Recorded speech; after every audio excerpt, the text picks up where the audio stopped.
Olá, meus irmãos, graça e paz. Sou Tenório Cavalcante, dirigente da Escola Bíblica da Congregação Cajueiro, na Igreja Rede Esperança, aqui em São José da Coroa Grande, campo liderado pelo pastor Jadiael Rocha, coordenador da Escola Bíblica, presbítero Ananias. Pedimos a você que antes de a gente iniciar esse conteúdo, se inscreve em nosso canal. Hoje estamos com um convidado, nosso amigo, irmão em Cristo, Girlan, que é professor da classe dos jovens, e junto a gente vai fazer um comentário. Para o vídeo não ficar tão longo, a gente não vai ler a leitura bíblica em classe. Vamos já aprender um pouco sobre Josias, não é? Mas saúde o público com a paz do Senhor. Eu saúdo os irmãos aí com a paz do Senhor. Meus irmãos, nós estamos aqui para fazer um pequeno resumo e comentário sobre o reinado de Josias, né? Então, a qual a nossa lição está baseada nesse reinado, né, tão importante para nós.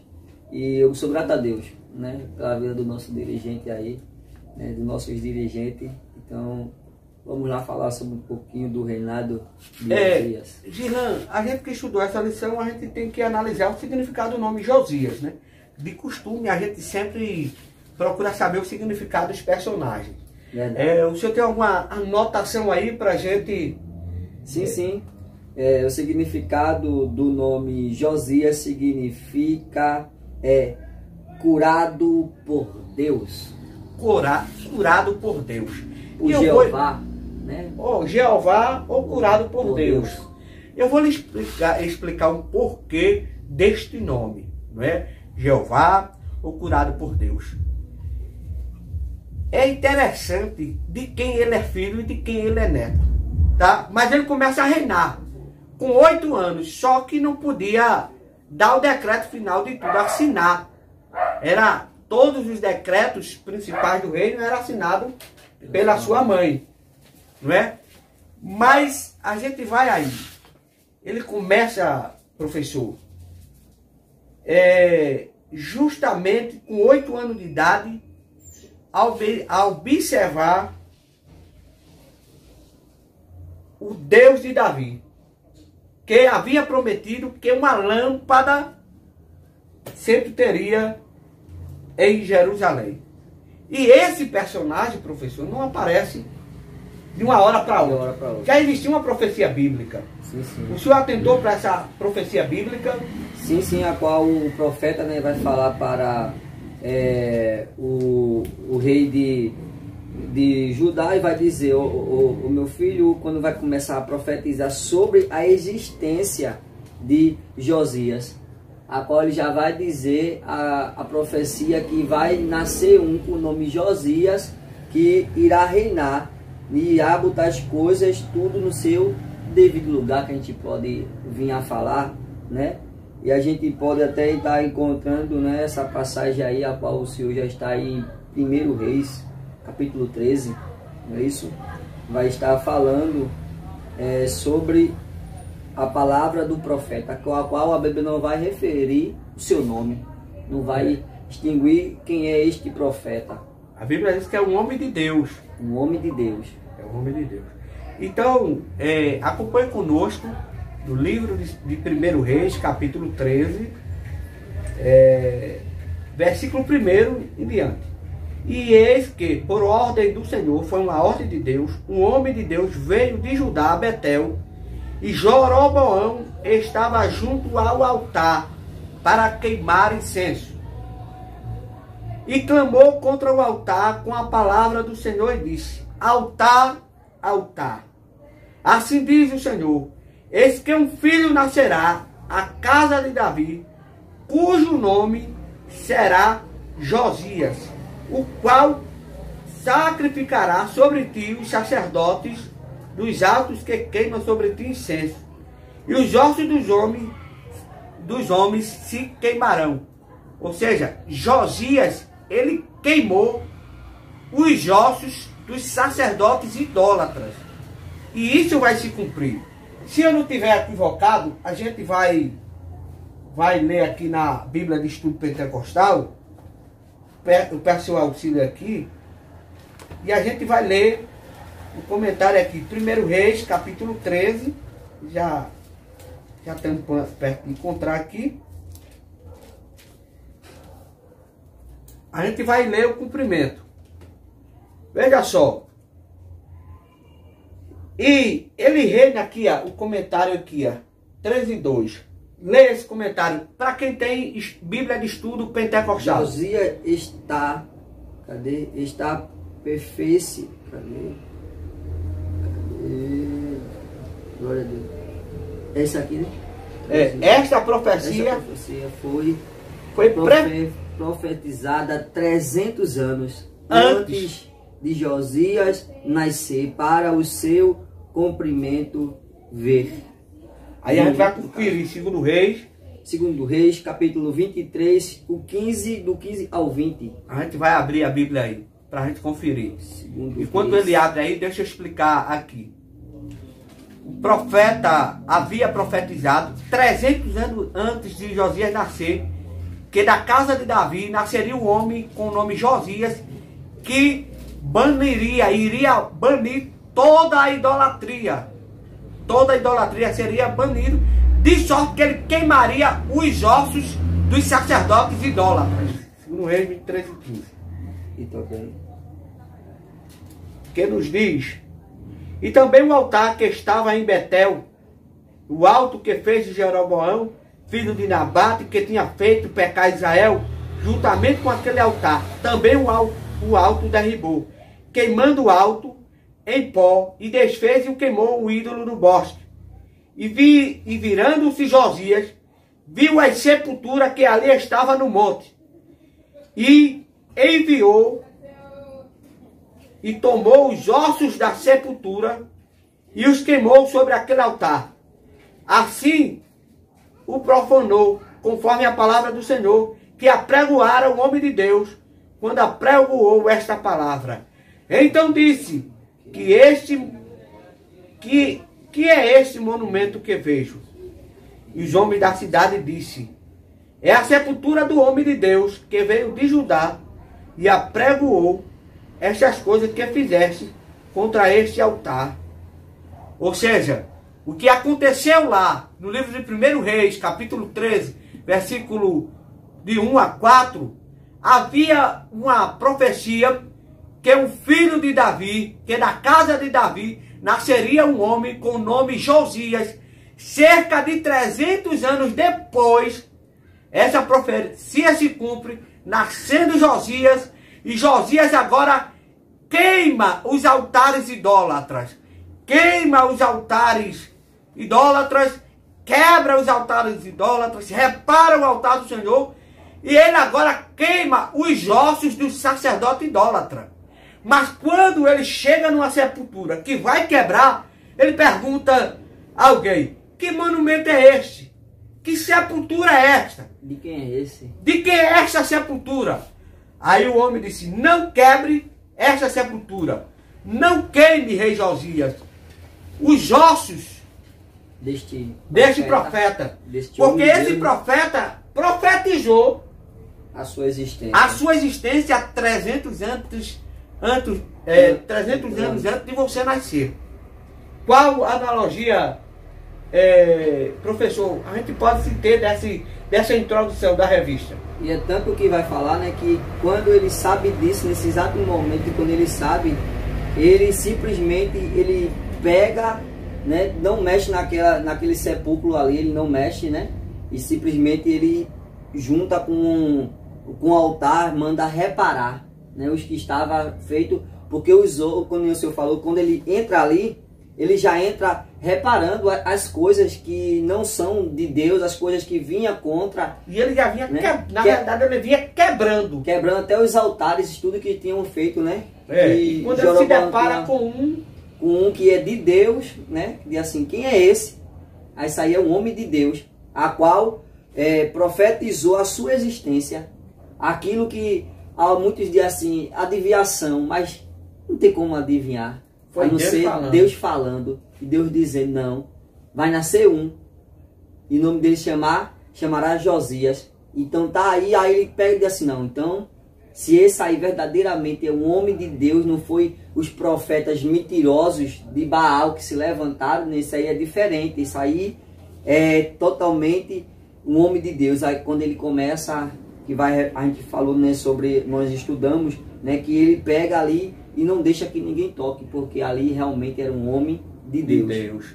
Agora é interessante, professor, que a gente analisa isso aí, a gente descobre que até os ossos de um profeta homem de Deus é respeitado. E qual os outros eles fizeram de pó, de cinza, queimaram. De cinza. Então, vê aí os ossos de Eliseu, quando o defunto tocou, ressuscitou. Então, até os ossos de um homem servo de Deus é respeitado. Mas, dando continuidade à lição, no primeiro tópico, o que é que a gente pode aprender do primeiro tópico aí da lição, professor? O primeiro tópico é que quando ele se depara e encontra o livro, né, que a gente tinha falado, né, que ele, primeira coisa que ele faz, ele se instrui, ele vai a reparar as coisas que não são de Deus. Porque ele estava, que nem uma frasezinha que o senhor sempre usa, que até a gente comentou lá, quem não está apto a sentar para aprender, ele não está apto para se levantar para ensinar. Então ele primeiro foi o quê? Ele foi ver o que era, o que não era de Deus, para começar a tirar, fazer a limpeza. E ele lê primeiro o livro, né? Ele estuda primeiro o livro. Justamente, primeiro ele vai estudar o livro, para depois ele querer passar algo para alguém. Para o povo. A gente tem que estar apto a aprender primeiro, para depois passar algo para alguém. E ele fez isso, né? Ele começou a reparar. Então, nesse ponto aqui do primeiro tópico, primeiro a gente tem que aprender a meditar na palavra, para depois passar para alguém, né? E reparar o que é e o que não é de Deus. É construir o altar, tirar, pegar o que é impuro e tocar fogo. Ele disse, os profetas desse que profetizaram, blasfemaram contra o Espírito Santo de Deus, queima tudo, vira pó, não fica nada. Sai tocando fogo em tudo aí. Então, e é justamente que quando o rei rasga as vestes, né, que ele rasga, veja só que ele tem uma conduta espiritual bastante forte. E ele ainda não tinha lido o livro. E quando ele lê o livro, e ele não tinha praticado o que os seus pais haviam praticado. Mas quando ele lê o livro, ele percebe que o pecado dos seus pais foram tão grande que ele rasga as vestes. Ele vê que o povo, que os seus antepassados blasfemaram contra o Senhor. Se humilhou, não foi a primeira ação e ele rasga as vestes, pedindo perdão pelo seu povo e repara o altar. Então, a profetisa, teve uma profetisa que profetizou, né? Aqui, então a profetisa confirmou que Jerusalém realmente seria destruída. Mas, por amor a Josias, isso aconteceria somente após a morte dele.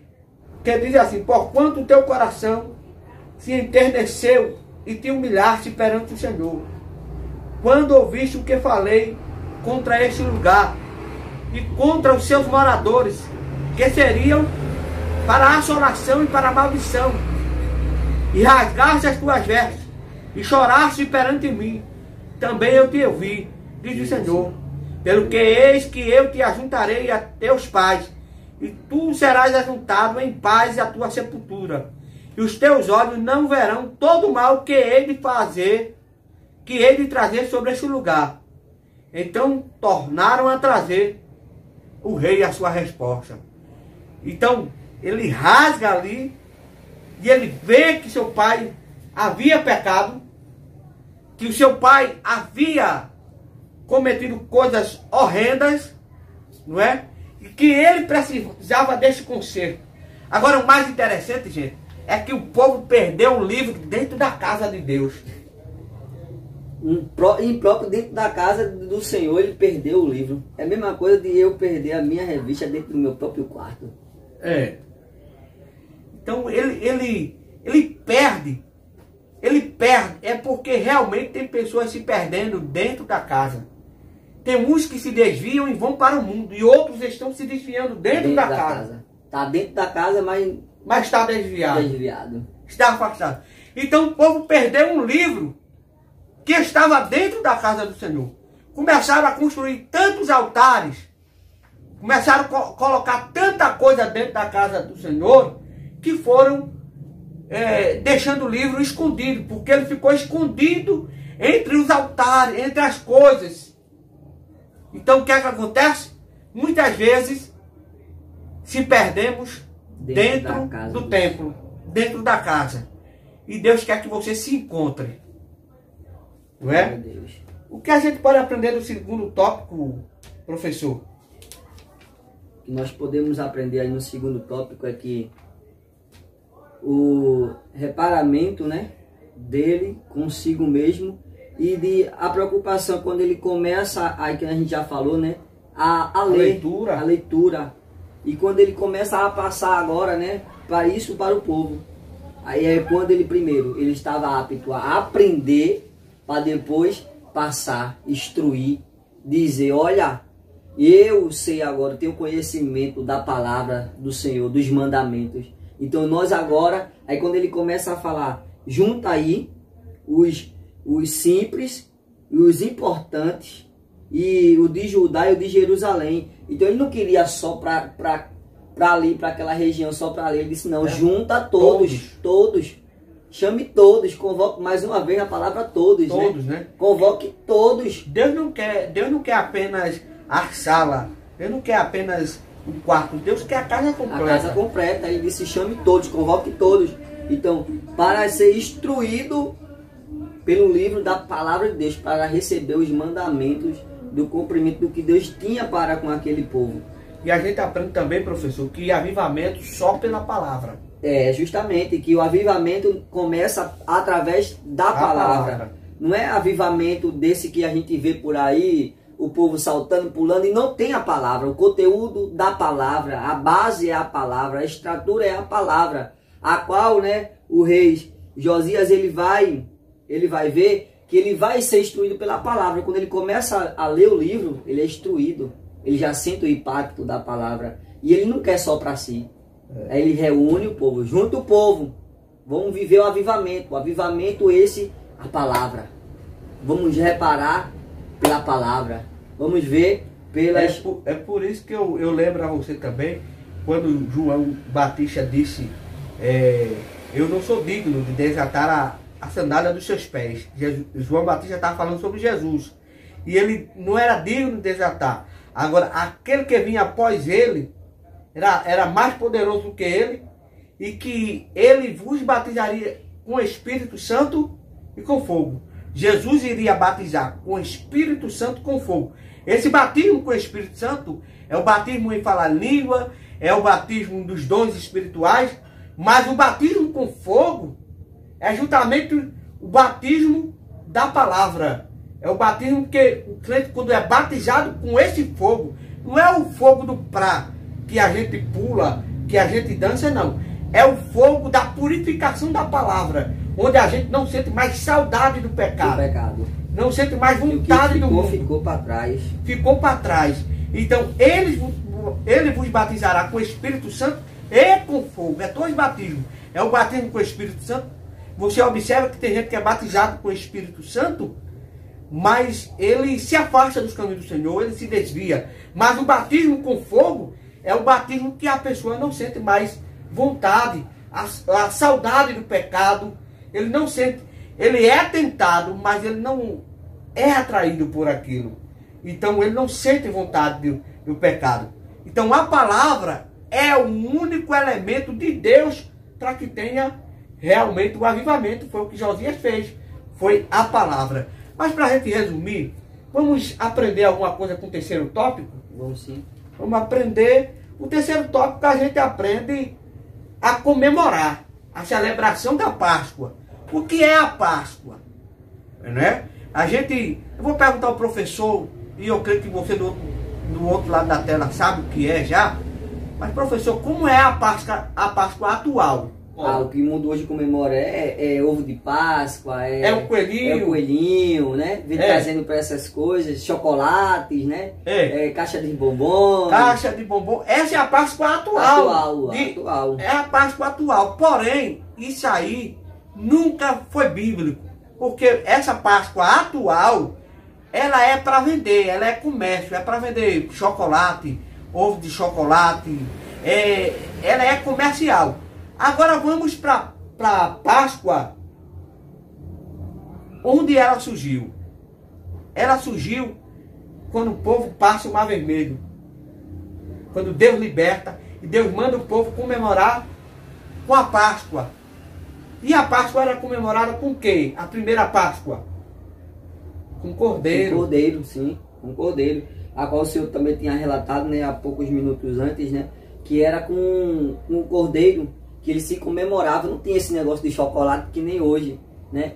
Aí o povo ali sacrificava, queimava, comia os cordeiros, carne de cordeiro, né? E para se alegrar. E pão. E pão, sem fermento. Sem fermento. E hoje a gente tem um pãozinho com fermento, mas o pão era sem fermento, né? E assim era a comemoração da Páscoa na terra. Jesus não comemora a Páscoa com o cordeiro. Por que Jesus comemora agora com pão e vinho? Você já analisou? Era comemorado com o cordeiro. Jesus não precisava do cordeiro porque ele ali já era o cordeiro. Não é? E já estava na semana de sua morte, onde ele seria crucificado. Então ele não precisava, porque ele já era o cordeiro. E ele agora vai representar agora com pão e vinho, que é a sua carne, representado pelo pão, e o vinho, o seu sangue, que é o sangue do cordeiro. Então, essas são um pequeno resumo. O que é que o senhor mais fala aí sobre a comemoração da Páscoa? Uma acrescentaçãozinha aqui que quando Josias ele vai fazer, não houve Páscoa mais, né? Nunca houve uma Páscoa fervorosa como essa que ele fez. Ele fez dos tempos que havia, nunca teve uma Páscoa tão fervorosa. E ele consegue fazer uma Páscoa que a Bíblia chega, e não é a lição, é a Bíblia que fala que ele faz essa Páscoa tão fervorosa que antes dele ou depois dele não houve uma Páscoa tão fervorosa. E a própria lição vai relatar, e a Bíblia, que foi baseado na palavra. Teve o símbolo, mas foi pela palavra. Foi pela palavra. Primeiro estudou a palavra. Primeiro estudou a palavra. A base foi a palavra. Para ter um fervor e uma Páscoa diferente, que nunca houve igual àquela. Igual àquela. Então a gente aprende que a gente deve comemorar. A gente deve festejar. Tudo aquilo que é alcançado e todas as bênçãos que é dada por Deus para a nossa vida. Estude a lição durante toda a semana. Aprenda sempre a ser curioso, a buscar o significado de onde surgiu os personagens, para que o personagem está na lição. E agora as considerações finais. Eu só quero agradecer, meu amigo Tenório, meu irmão, né? Que Deus continue nos abençoando, nos dando graça, né? E que nós podemos cada vez mais estar sempre apto a aprender, né, a palavra. A base de tudo é a palavra. Então, eu sou grato, né? Sou grato por essa oportunidade que o Senhor tem aberto esse espaço aqui para nós. E nós estamos gratos a isso, em nome de Jesus. Amém. Lembre-se, caro professor, procure sempre ser didático e dinâmico. Evite testemunhos pessoais. A lição tem vários conteúdos que devem ser passados para seus alunos. E esses conteúdos são essenciais para aprendermos. Que suas dinâmicas sejam claras, objetivas e que tenha um ponto central. E a você que ainda não foi para nossa escola bíblica, todas as segundas-feiras, às 19 horas, esperamos aqui você no Cajueiro. A classe dos jovens espera, tem um professor já esperando. Venha-se embora. E todas as classes, adultos, de irmãos, irmãs, crianças, estamos todos lá aguardando a sua visita. Lembre-se, Quem não se assenta para aprender, nunca se levantará para ensinar. Deus abençoe. Participe da Escola Bíblica Cristã. Igreja Evangélica, Rede Esperança.